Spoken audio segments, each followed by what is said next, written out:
Bonjour à tous. Aujourd'hui, B'Siyata Dishmaya, on va terminer Siman Ain Hei. Ça fait un petit moment qu'on est dessus. Et nous allons voir les deux derniers Seifim, Seif Rav Daled, Seif Rav Hei. Dans Seif Rav Daled, le Shulchan Aruch écrit comme ça. Haomer lechaveiro. Quelqu'un dit à son prochain, Reuven dit à Shimon, Manel be'adcha, tu me dois en mané. Ve'haloi ve'omer, l'emprunteur dit, Ein lecha be'yadi klum, je te dois rien. C'est ce qu'on appelle un kofer bakol, comme tout le monde le sait. Un kofer bakol, il n'est pas nishba de oraita, c'est dans le miktat, il est nishba de rabanan, ce qu'on appelle shvuat eset. Ou bien il lui dit, per aticha, je t'ai remboursé. Même chose. C'est comme une kifira bakol, qui lui disent lahadam ou qui lui disent per aticha, c'est le même principe. Maratovea, ishavali eset. Donc le Tovea, il est dans son droit de réclamer une shvuat eset, puisque l'autre il est kofer bakol, il peut lui réclamer une shvuat eset. Et là, le ditba, il lui répond quelque chose d'assez inattendu. Plutôt que de lui dire, ok, pas de problème, je suis nishba, je vois teset, il lui dit, Hallo, yesh lecha shtar sheli, ve'ata rotze yesh lecha shtar alai, pardon, ve'ata rotze le'ashbi'eni techila, ve'achar kach totzi ashtar aparua ve'tikbe bo. En vérité, dit le nitba, l'histoire elle est comme ça. Toi, tu as un shtar chez toi, hein, qui a déjà été remboursé, puisque moi, par exemple, je suis Toen Porea, par Parati, je suis Toen que je t'ai déjà remboursé. Je sais que tu as encore le shtar chez toi, je sais que le contrat, il est encore chez toi. Et demain, tu vas revenir avec ce shtar, qui est certes parois, mais il est encore dans tes mains, donc j'ai un problème. Et tu vas me réclamer à nouveau les sous, alors que hier, donc aujourd'hui, j'ai prêté serment que je ne te dois pas cet argent. Alors, ce que je te dis de faire, c'est ramène-moi ton shtar, et après on verra. Après, je serai nishba. En vérité, contre un shtar, je ne peux pas être nishba, n'est-ce pas? Puisqu'il y a un klal qui s'appelle shtar rabbeya dit my buy. Si Reuven il vient chez Shimon et lui dit tu me dois de l'argent, voilà le shtar, tu vois, ça marche pas. Une vois, ça marche quand j'ai une tana, balpel, sans shtar. Si j'ai un shtar, la vois ne marche pas. Mais ma crainte, elle est que tu as un shtar que tu es en train de cacher, tu veux que je prête serment, pour qu'en plus après, je vais avoir toutes les pénalités de quelqu'un qui a prêté serment à faux. Tu vas emmener un shtar pour prouver à tort que j'ai prêté serment à faux. Alors, qu'est-ce qu'on fait dans ce cas-là? On a ici un nitba qui a une réclamation assez particulière, qui prétend qu'il y a un shtar dans l'histoire et qui est caché par le tovea. Qu'est-ce qu'on fait, nous, le beddin? Mer Shulchan Aruch, au nom du Rambam et des Géonim, Omrim lo, have un shtar. On dit au malvé, amène le shtar. Il dit que t'as un shtar. Il est où le shtar? Amène-le. Vim amara tovea, lo haya li shtar meolam. Qu'est-ce qu'il va dire le Tovea? Le Tovea, il n'est pas d'accord, probablement. Alors il va dire, non, mais j'ai pas de shtar, moi. J'avais eu un shtar. Ou peut-être j'en ai eu, mais je l'ai plus, je l'ai pas. Oh, haya li shtar ve'avad. Soit il dit, j'ai jamais eu de shtar, ou soit il dit, j'avais un shtar, mais il a été perdu. Omrim le malve. Dans ce cas-là, on dit au prêteur, au Tovea, batel. Kol shtar sheyesh lecha alav, kodem lezman hazeh. Annule tous les shtarot, tous les contrats antécédents, annule-les. Et rien qu'après, tu peux le rendre chayav, tu peux l'obliger à prêter serment shvuat eset. Ou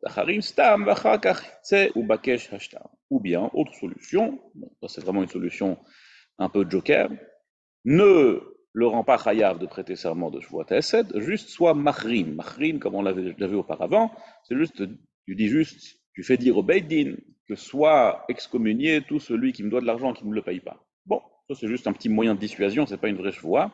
Et après, tu vas chercher ton shtar. Qu'est-ce qu'on voit dans ce séif?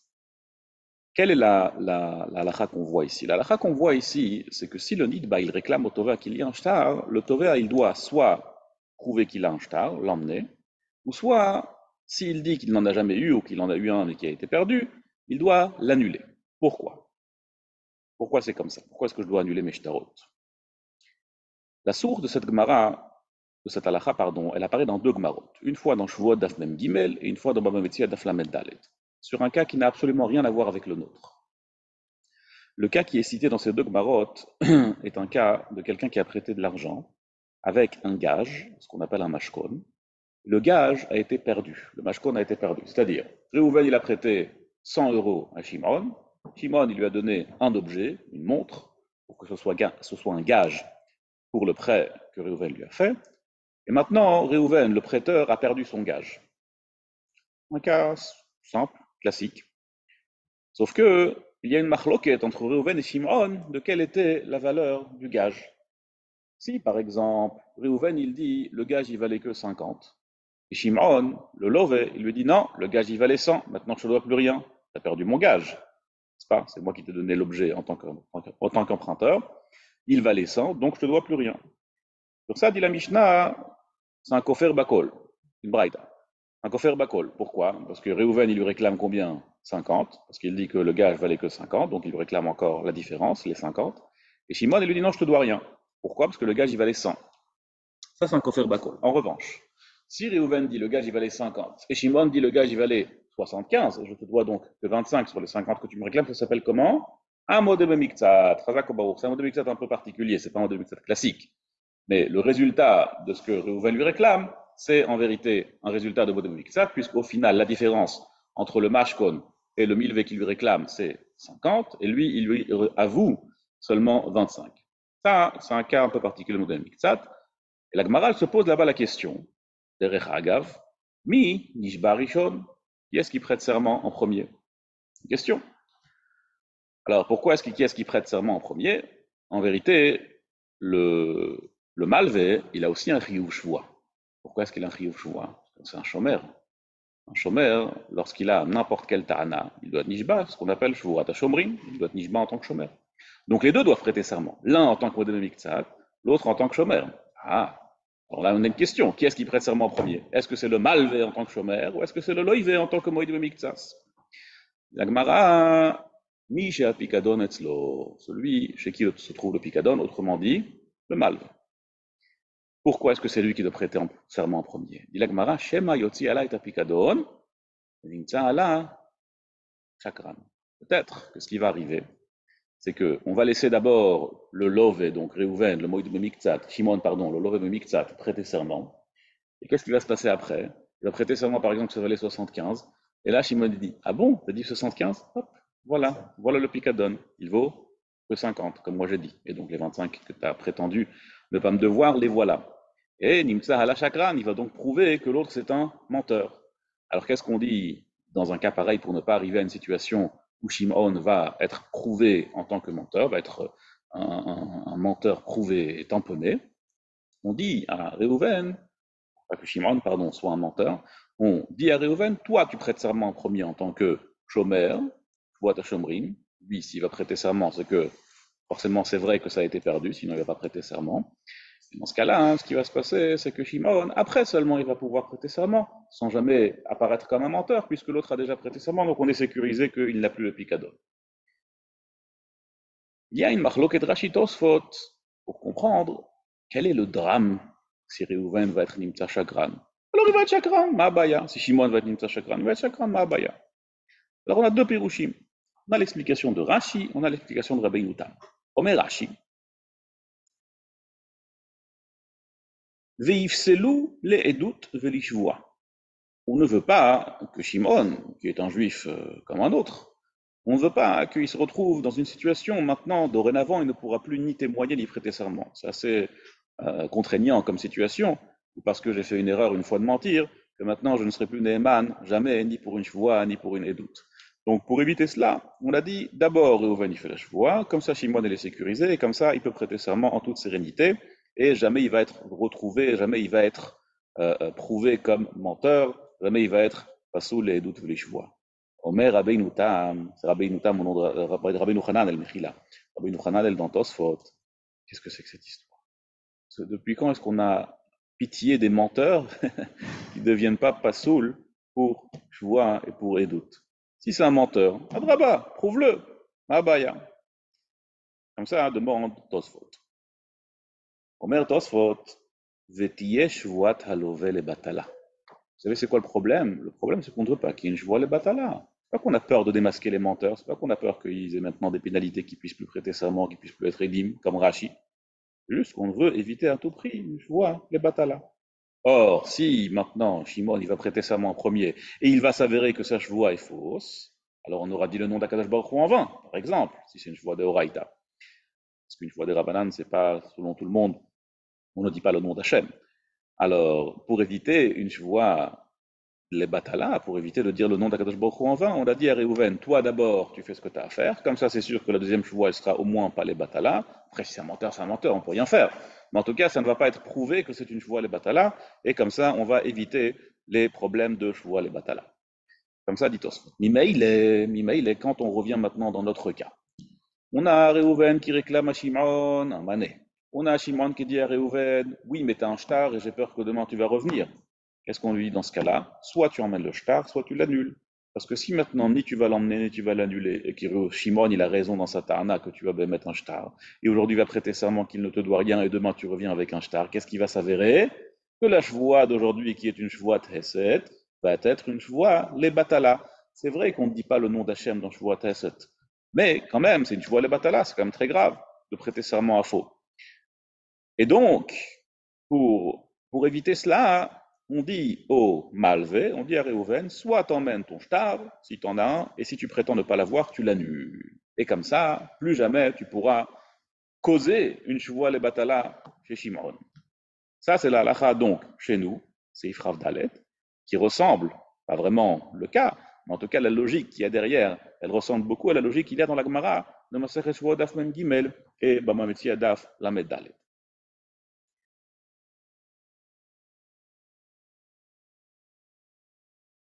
Dans ces Ifrav Hei, la halakha, elle ressemble, mais elle est très différente.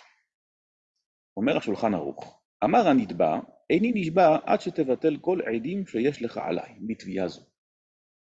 On a le même cas. Réhouven qui vient chez Shimon et qui lui dit, tu me dois 100. Shimon il lui dit, ben, j'ai peur parce que je sais que tu as des témoins. J'ai peur que tu as des témoins. Alors je te rembourse, ou je fais la chevoie plutôt, je suis prêt à prêter serment, chevoie T7, seulement une fois que tu vas annuler tous les témoins que tu as. Donc, Shimon c'est un Talmid Racham, il connaît ses Ifrav Daled. Alors il sait qu'on doit annuler les shtarot. Alors il se dit, si on doit annuler les shtarot, moi je vais lui demander la même chose, d'annuler les edim, d'annuler les témoins. Tana, belle Tana. Omer HaShulchan Aruch Ein Shom'in Lo. C'est avec ça que se termine le siman. On ne l'écoute pas. Pourquoi est-ce qu'on ne l'écoute pas? La logique qu'il y a derrière, ça c'est le Baal Haïtour et le Rimigash qui explique. En vérité, lorsque je réclame de la part de Reuven qu'il a des témoins quelconques, je ne sais pas, peut-être qu'il a des témoins. Ma ta'ana n'est pas une ta'ana, il a quelque chose de quoi j'ai peur, il a ici quelque chose de quoi j'ai peur, qui risque de prouver à tort, c'est la ta'ana du Nidba, que j'ai prêté serment à faux, et donc il va y avoir une fois les batalas. C'est juste que je dis, je ne sais pas s'il a des témoins, peut-être qu'il a des témoins, peut-être qu'il n'en a pas, et donc je souhaite qu'il annule ses témoins. Dans ce cas-là, la logique qu'il y a derrière, dit le Rimigash, pourquoi est-ce qu'on va lui faire annuler des témoins alors qu'il en a? C'est-à-dire, nous, on ne sait pas s'il a des témoins. Si Bémet, il a des témoins, alors qu'il les emmène, Mabaya. Ça veut dire, c'est pas qu'il lui dit, je t'ai emprunté de l'argent devant deux témoins particuliers et j'ai peur que demain tu les ramènes. Si c'est ça, Satana, Bémet, si c'est ça, Satana, Omer le Shach, dans ce cas-là, c'est exactement comme Shtar, c'est exactement pareil. Si lui dit, tu as quelque chose de particulier, j'ai peur que tu me le ramènes demain, c'est exactement la même Tana. Ce que Shimon lui dit, il dit, peut-être que tu as des témoins quelque part, peut-être que demain tu vas revenir avec une surprise. Alors, dans ce cas-là, on lui dit, Nachinam, ici il y a une surprise. Il y a une surprise, malasot. C'est fait pour ça, les témoins. C'est fait pour les menteurs. Au cas où il y a des témoins et que toi, tu es en train de mentir. Alors, ben, Nachinam, qu'il emmène ses témoins. Pourquoi est-ce qu'il va stam annuler des témoins s'il n'est pas sûr d'en avoir ou si toi, tu n'es pas sûr qu'il en a? Donc, il y a une différence fondamentale entre Seif Rafé et Seif Ravdal, et dans la mesure où si j'ai une ta'ana sur une preuve spécifique et je dis que cette preuve spécifique qu'il risque de me ramener va prouver que c'est une chevoie les batala à tort, alors là, on lui dit, avant que tu lui réclames de prêter serment, soit tu annules la preuve, soit tu l'emmènes. Mais si je n'ai pas de preuve sur moi, c'est juste qu'il a peur que demain, je risque de trouver une preuve qu'il a menti. Pourquoi est-ce que je vais l'annuler, cette preuve? Il n'y a pas de raison de l'annuler. Comme ça se termine le siman. Il y a encore juste une petite tosef sur le siman Ainei. Sheila intéressante. En vérité, cette Sheila, elle touche marche de plein fouet Seif Tet. Seif Tet, pour rappel, c'est la Gemara dans Baba Kama, qui explique la différence entre Eini Yodea im Itrayavti ou Eini Yodea im Peraticha. Pour reprendre le cas très rapidement, très simplement, Reuven réclame de l'argent à Shimon. Shimon lui dit, je ne sais pas si je t'ai jamais emprunté de l'argent. Je ne sais plus. Reuven lui dit, tu me dois 100. L'autre dit, je ne sais pas. Je ne sais pas si je t'ai emprunté. En Yodea im Hilvitani. Je ne sais pas si je suis chayav. Dans ce cas-là, on a dit, c'est une voie des Rabbanan. qu'il ne sait pas, et avec ça, il se rend patour. Donc, en d'autres mots, il est patour, Bishvoa, certes, mais il est patour. Par contre, Ein Yoda Imperaticha, s'il lui dit je ne sais plus si je t'ai remboursé, ah là, c'est tout un autre jeu. Si Reuven il réclame à Shimon 100, l'autre lui dit je ne sais plus, peut-être je t'ai remboursé. Donc, il dit avec certitude qu'il lui a emprunté, il ne sait juste plus s'il lui a remboursé. Ah, Ein Yoda Imperaticha, c'est déjà un problème. C'est à toi d'emmener une preuve que tu lui as remboursé, parce que tu avoues que tu lui dois, tu ne sais pas si tu l'as remboursé. Donc, on a Vadaïchov, Safek Piraon. Vadaïchov, il est plus fort que ton Safek Piraon, et donc, soit tu prouves que tu l'as remboursé, ou soit ben, tu le rembourses tout simplement. Ça, c'est ce qu'on a vu dans ces Iftet. La Sheela, qui est posée dans le Taz, est la suivante. Un cas rigolo. Enfin, Reuven, il réclame à Shimon de l'argent. Shimon, il lui dit, bien sûr, voilà, il lui a une belle enveloppe avec des billets, on dit en anglais crispy, de l'argent qu'il lui a réclamé. Et Shimon, Reuven, il fait le compte, il voit qu'il y a tous les billets qu'il lui doit. Magnifique, il est content. Il rentre à la maison et quelques jours plus tard, il rappelle Shimon et il lui dit viens, viens, viens, viens voir. Il lui montre des billets et ce sont des billets faux. Donc Reuven, il dit à Shimon écoute, mon ami, l'argent que tu m'as remboursé, ce n'est pas du vrai argent, c'est des faux. Et l'autre, qu'est-ce qu'il lui dit? Il lui dit bah écoute, je ne sais pas si c'est ça. Je ne sais pas. Ben, je ne sais pas. Moi, pour moi, je t'avais remboursé des vrais billets, c'est de l'argent que j'ai gagné honnêtement, au noir bien sûr, parce que c'est des espèces, mais j'ai gagné honnêtement, je plaisante. Et donc, je ne sais pas. Qu'est-ce que j'en sais moi? Je ne sais même pas si c'est les billets que je t'ai donnés. Si ça se trouve, c'est l'autre billet, je ne sais pas. Mais Rataz, donc on a ici une sheila. Est-ce que, lorsque Shimon lui dit je ne sais pas, c'est Eini Yodea imi trayavdi, ou c'est est-ce que Eini Yodea imperaticha? Parce qu'au final, on peut voir ça de deux manières. D'un côté, on a Reuven qui dit tu m'as pas remboursé, et l'autre dit je ne sais pas. Est-ce que c'est je ne sais pas si je t'ai remboursé, parce que je ne sais pas si c'est les billets que je t'ai donnés, si c'est des vrais billets ou des faux billets. Ou est-ce que c'est Eini Yodea imani chayav lecha? Parce que maintenant, c'est peut-être, au moment du remboursement, c'était un remboursement. Maintenant, tu réclames une nouvelle réclamation, que ça n'a pas été un bon remboursement, donc c'est une nouvelle réclamation. Omer Ataz, pour deux raisons, je considère ça comme Eini Yodea im ani chayav lecha. Je ne sais pas si je te dois. C'est pas je ne sais pas si je t'ai remboursé, c'est je ne sais pas si je te dois. Pour deux raisons. Premièrement, Omer Ataz, de rov matbe'ot einam mezuyafot. La plupart des sous, la plupart des pièces sur le marché ne sont pas faux. Donc déjà, on a un rov qui est en faveur de Shimon.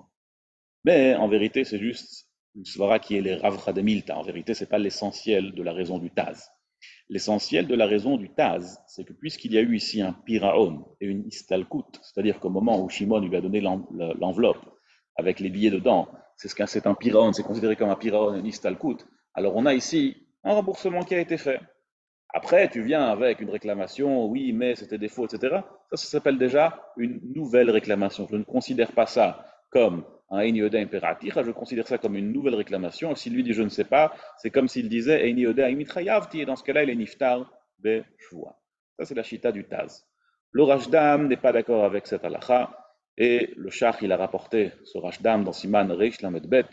Le Rashdam, il dit que lorsqu'une personne dit je ne sais pas si c'était des faux ou des vrais, c'est mamash comme un cas de Einyoda impératif, parce qu'il dit je ne sais jamais si je t'avais remboursé dès la première fois. C'est-à-dire qu'on ne regarde pas ça comme deux réclamations différentes, on voit ça comme une suite logique, et par conséquent, Shimon, lorsqu'il lui dit Einyoda, c'est comme s'il lui avait dit Einyoda im peraticha, et dans ce cas-là, il est Hayav. La prochaine fois, on va commencer Siman Peizaim, qui est la suite de Ilchot Shvuah.